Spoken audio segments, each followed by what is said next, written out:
இந்த வீடியோ எடுக்கிறதுக்கான முக்கியமான காரணமே ஒரு பாய் தான். அந்த பாய் வந்து இந்த வீடியோவை பார்த்துட்டு இருப்பாரு. ரோட்ல சும்மா போய்க்கிட்டு இருந்தவன கூப்பிட்டு, "பாய் ரீல்ஸ்லாம் பார்த்தீங்களா? யூரோப்ல பயங்கரமான வெப்ப அலை வந்து ஏற்படுது. அதனால எல்லாமே உருகிட்டு இருக்கு" அப்படின்னு சொல்லி எனக்கு ஒரு ரீல்ஸை வந்து காமிச்சாப்ல. அதுல காரு, டிராஃபிக் லைட்டு, ரோடு இந்த மாதிரி எல்லா கருமமும் உருகிட்டு இருக்குது. இத பார்த்துட்டு அவரு, "மறுமை நாள் கிட்ட நெருங்கிருச்சு பாய், அல்லாஹ் தான் காப்பாத்தணும்" அப்படின்னு சொல்லிட்டு இருந்தாரு.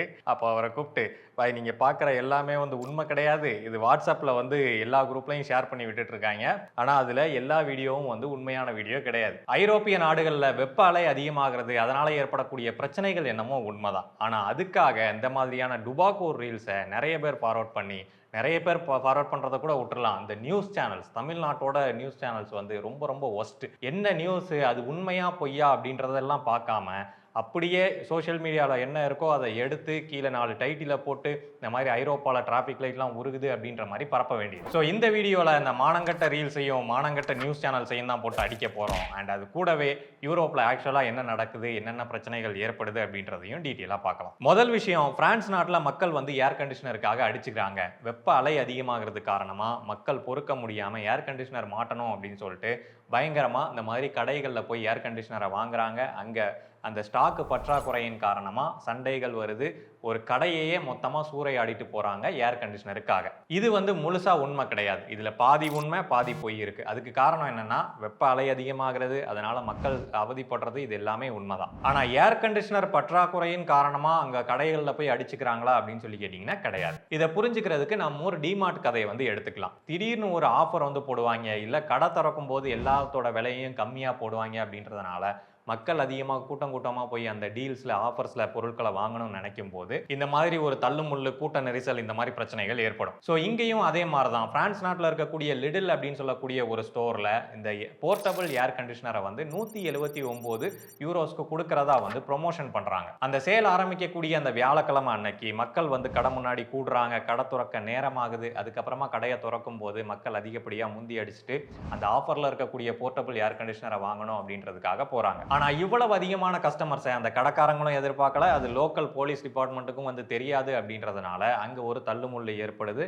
அண்ட் ஸ்டாக்கும் கடைகளில் கம்மியாக தான் இருந்துச்சு அப்படின்றதுனால போர்ட்டபிள் ஏர் கண்டிஷனரு, ஃபேனு, இந்த மாதிரி எல்லா பொருட்களையும் இந்த வெப்பத்தை பீட் பண்ணுறதுக்காக எடுத்துகிட்டு போயிடுறாங்க. அடுத்த ரீல் பார்த்தீங்க அப்படின்னா, டிராஃபிக் லைட் உருகிறது. பயங்கர வெப்பத்தின் காரணமாக அந்த டிராஃபிக் லைட்ஸால் வித்ஸ்டாண்ட் பண்ண முடியல, அதனால் அந்த பிளாஸ்டிக் எல்லாமே அப்படியே உருகி ஓடுது அப்படின்னு சொல்லி மென்ஷன் பண்ணியிருக்காங்க. இது நடந்ததுக்கான முக்கியமான காரணம், அந்த டிராஃபிக் சிக்னல் பக்கத்தில் ஒரு கார் வந்து ஃபயர் ஆக்சிடென்ட் ஆகி பயங்கரமாக தீப்பிடிச்சு எரிஞ்சிருக்கு. ஸோ அந்த வெப்பத்தின் காரணமாக தான் இந்த டிராஃபிக் லைட் வந்து உருகி ஓடி இருக்கு. ஸோ இதுக்கும் இந்த வெப்ப அலைக்கும் எந்த விதமான சம்பந்தமும் கிடையாது. ஆக்சுவலாகவே பிளாஸ்டிக் உருகணும் அப்படின்னா மினிமம் ஒரு 300-400 டிகிரி செல்சியஸ் ஆகுது வேணும். அதுக்கு முன்னாடி வரைக்கும் அது உருகும். ஆனால் பிளாஸ்டிக்கை தான் வந்து லீச் பண்ணிட்டு இருக்கும். ஸோ அந்த மாதிரி மொத்தமாக உருகி விழணும் அப்படின்னா அந்த அளவு டெம்பரேச்சர் இருந்தால் தான் அது உருகி விழும். யூரோப்ல ஏற்பட்டிருக்கக்கூடிய இந்த ஹீட் வேவ்னால பலர் உயிரிழந்துட்டு வராங்க. அண்ட் பல பேர் இதனால பாதிக்கப்பட்டுட்டும் இருக்காங்க. ஸோ இது வந்து ஒரு எமர்ஜென்சியான சுச்சுவேஷன், எதிர்பார்க்காத ஒரு சுச்சுவேஷன். இதே மாதிரியான ஒரு சுச்சுவேஷன் நம்மளோட லைஃப்லையும் வந்து ஏற்படலாம். இந்த மாதிரி எமர்ஜென்சி சுச்சுவேஷனை எதிர்கொள்றதுக்கு இருக்கக்கூடிய ஒரே வழி, அதுக்கு முன்னெச்சரிக்கையா நம்ம அதுக்கான நடவடிக்கைகளை எடுக்கணும். ஃபேமிலியில் இருக்கக்கூடிய யாருக்கும் உடல்நிலை சரியில்லாம போகுது அப்படின்ற பட்சத்துல அதனால ஏற்படக்கூடிய லட்சக்கணக்கான ஹாஸ்பிட்டல் பில்லை நம்மளால ஹேண்டில் பண்ண முடியுமா அப்படின்ற கேள்வியை வந்து நம்ம எல்லாருமே கேட்கணும். இதை எதிர்கொள்றதுக்கு இருக்கக்கூடிய ஒரே வழி என்னன்னு சொல்லி கேட்டீங்கன்னா ஹெல்த் இன்சூரன்ஸ். அதனால தான் டிட்டோவோட இன்சூரன்ஸ் மாஸ்டர் கிளாஸை வந்து நான் ரெக்கமெண்ட் பண்றேன், பேக்டு பை ஜெரோதா. இதுல முக்கியமான விஷயமே, இன்சூரன்ஸை சேல் பண்றதுக்கு ட்ரை பண்ண மாட்டாங்க. உங்களுக்கு தேவையான அட்வைஸை கொடுக்கறதுல மட்டும்தான் ஃபோக்கஸ் பண்ணுவாங்க. 2 நாள் நடக்கக்கூடிய இந்த மாஸ்டர் கிளாஸ்ல முதல் நாள் லைஃப் இன்சூரன்ஸ்க்காகவும் 2வது நாள் ஹெல்த் இன்சூரன்ஸ்க்காகவும் நடக்கும். ஒவ்வொரு மாஸ்டர் கிளாஸும் 60 மினிட்ஸ் வரைக்கும் நடக்கும். 50,000க்கும் மேற்பட்ட மக்கள் வந்து இது ஆல்ரெடி பயன்படுத்தி இருக்காங்க. உங்களுக்கு இருக்கக்கூடிய கேள்விகளும் சந்தேகங்களும் வந்து இதுல ஃபுல்லாவே கிளியர் ஆயிடும். இன்சூரன்ஸ்ல waiting period, co payment, room rent cap, இந்த மாதிரி பல்வேறு விதமான விஷயங்களை இதுல கவர் பண்றாங்க. லிமிடெட் சீட்ஸ் தான் அவைலபிளா இருக்கு. கண்டிப்பா ஒரு 60 நிமிஷம் இதுக்காக வந்து ஸ்பெண்ட் பண்ணுங்க. டிஸ்கிரிப்ஷன்ல லிங்க் கொடுக்குறேன், அது மூலமா ஃப்ரீயா அந்த மாஸ்டர் கிளாஸ்ல நீங்க ஜாயின் பண்ணிக்கலாம். அடுத்த ரீல் பாத்தீங்க அப்படின்னா, ஒரு ட்ரக்கோட டயர் வந்து இந்த வெப்பத்தின் காரணமா மெல்ட் ஆகி அப்படியே உருகி ஓடிட்டு இருக்கதை நீங்க பார்க்க முடியும்.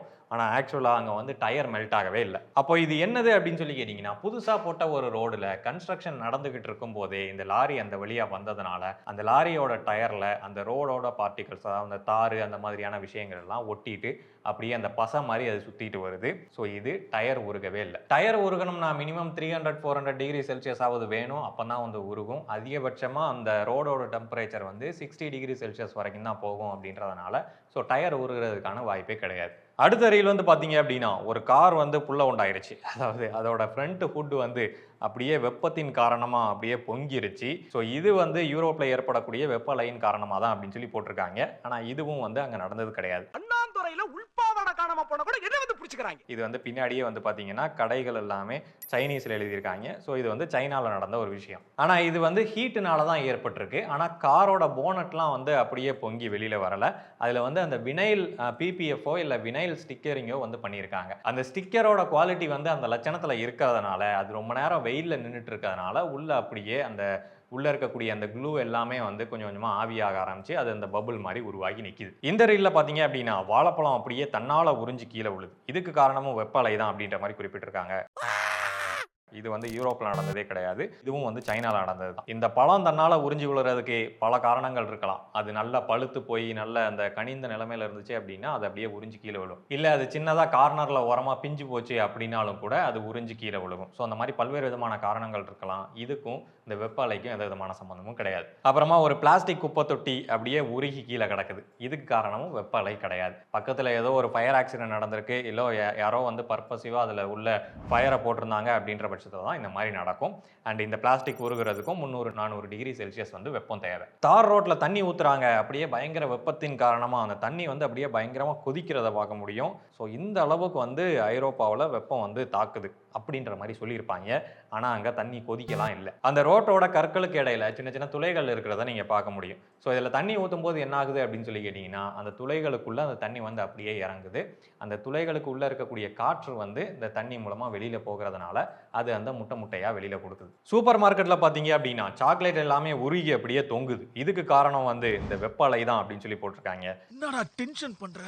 இதுக்கு காரணம் ஏசி இருந்த சூப்பர் மார்க்கெட்ல வந்து ஏசி ஒர்க் ஆகாம போயிருக்கும். இல்ல வேற ஏதோ பிரச்சனையின் காரணமா அங்க வெப்பம் வந்து அதிகரிச்சிருக்கும். அதனால வந்து அந்த சாக்லேட்ஸ் எல்லாமே உருக ஆரம்பிக்குது. இது வந்து ஐரோப்பால தான் நடக்கணும் அப்படின்றதெல்லாம் கிடையாது. இந்தியாவிலே நிறைய இடங்கள்ல ஏசி ஒர்க் ஆகல அப்படின்னா அந்த மாதிரி சாக்லேட் எல்லாமே உருக ஆரம்பிக்கும். அடுத்தபடியா ஷாப்பிங் கார்ட். அரிசோனால வந்து ஷாப்பிங் கார்ட்டை ஹீட் வந்து மெல்ட் பண்ணிருச்சு அப்படின்னு சொல்லி போட்டிருக்காங்க. அதை பார்த்தாலே தெரியுது எங்கேயோ பயங்கரமா அடி வாங்கின கார்ட் மாதிரி இருக்கு. ஸோ அது மெல்ட் எல்லாம் வந்து ஆகல. அது மட்டும் இல்லாம இந்த மாதிரி ஸ்டீலை மெல்ட் பண்ணணும் அப்படின்னா 1300 டிகிரி செல்சியஸ் வெப்பமாவது வேணும். அந்த அளவு வெப்பம் இருந்துச்சு அப்படின்னா அங்கே யாரும் வாழவே முடியாது.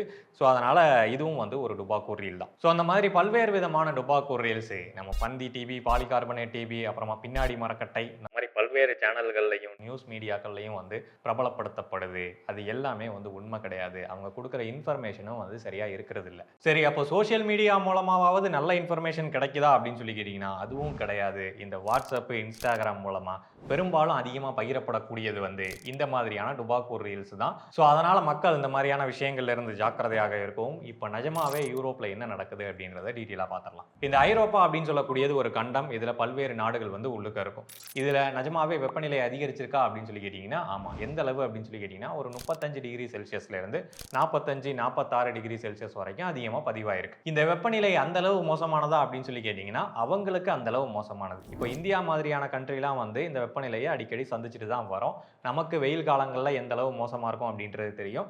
அதுக்கு தகுந்தாப்புல நம்மளோட வாழ்க்கை முறையை வந்து நம்ம மாற்றிக்கிறோம். ஆனால் இந்த ஐரோப்பிய நாடுகள் வந்து பார்த்தீங்க அப்படின்னா ஒரு குளிர் பிரதேசமான ஒரு நாடுகள். அங்கே பெரும்பாலும் வந்து குளிர்காலம் தான் அதிகமாக இருக்கும் அப்படின்றதுனால மக்கள் அதுக்கு தகுந்த வாழ்க்கை முறையை வந்து அமைச்சுப்பாங்க. அதனால தான் 35 டிகிரி செல்சியஸை தாண்டினாலே மக்கள் இந்த வெப்பத்தினால கடுமையாக அவதிப்படுறாங்க. அவங்களோட நார்மலான சம்மர் டைமில் வெப்பம் எந்த அளவு போகும் அப்படின்னு சொல்லி கேட்டிங்கன்னா 15 டிகிரி செல்சியஸ்ல இருந்து அதிகபட்சமாக 25-26 டிகிரி செல்சியஸ் வரைக்கும் தான் போகும். அது ஒவ்வொரு நாட்டை பொறுத்தும் மாறுபடும். ஆனால் இந்த வருஷம் பார்த்தீங்க அப்படின்னா இது 35 டிகிரி செல்சியஸ்ல இருந்து 45 டிகிரி செல்சியஸ் வரைக்கும் அப்படியே பயங்கரமாக அதிகமாயிருச்சு. இதுக்கு காரணங்கள் பல. புதுசாக வந்திருக்கக்கூடிய வெப்ப அலை, மொத்தமாக வளிமண்டலத்திலே வந்து 2 டிகிரி செல்சியஸ் இன்க்ரீஸ் ஆயிருக்கு, அந்த மாதிரி சொல்றாங்க. இதனால ஏற்படக்கூடிய பிரச்சனைகள்ல முக்கியமா சொல்லக்கூடிய ஒண்ணு என்ன அப்படின்னு சொல்லி கேட்டீங்கன்னா ரோடு எல்லாமே உருகி அப்படியே லாவா மாதிரி ஓடுது அப்படின்னு சொல்லி இந்த போட்டோல பாத்தீங்கன்னாலே தெரியும். ரோடு உருகி அப்படியே வெளியில வந்திருக்கிறத பார்க்க முடியும். இது வந்து சரியான தகவல் தான். ஸோ அந்த ரோடு உருகிறது அப்படின்றது உண்மைதான். ஆனா அது எந்த மாதிரி உருகுது அப்படின்னு சொல்லி கேட்டீங்கன்னா நம்ம நினைக்கிற மாதிரி அப்படியே உருகி லாவா மாதிரி ஓடுது அப்படின்ற மாதிரி கிடையாது. அங்க போடக்கூடிய ரோடு எல்லாமே வந்து கோல்டு கிளைமேட்டை ஹேண்டில் பண்ணணும் அப்படின்றதுக்காக போடப்பட்டது. அதாவது வெப்பநிலை ரொம்ப குறையும் போது ரோடுல வந்து கிராக்ஸ் விழக்கூடாது அப்படின்றதுக்காக அதுக்கு தகுந்த பிட்டுமனை வந்து பயன்படுத்துவாங்க. இந்த பிட்டுமன் அப்படின்றது நம்ம தார் ரோடுன்னு சொல்றோம் இல்லையா? ஸோ அந்த தார், அந்த ஒரு மாதிரியான கருப்பு கலர் லிக்விடை தான் வந்து நம்ம தார் அப்படின்னு சொல்லி குறிப்பிடுறோம்.